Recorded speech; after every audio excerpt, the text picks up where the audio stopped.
Mary Ann Lynch took off at 7:45 a.m., flew 2,949 miles, made 3 stops. And most of the trip still lies ahead. Now there are schedules to check, flight reports to make, a quick supper with friends before turning in.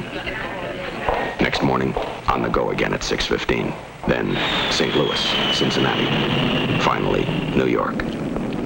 Glamour job, Mary Ann has made dozens of runs like this, served hundreds of hot meals, greeted thousands of new people. It all demands a lot of charm and works out to a lot of Coke. Does Coca-Cola have the taste you never get tired of?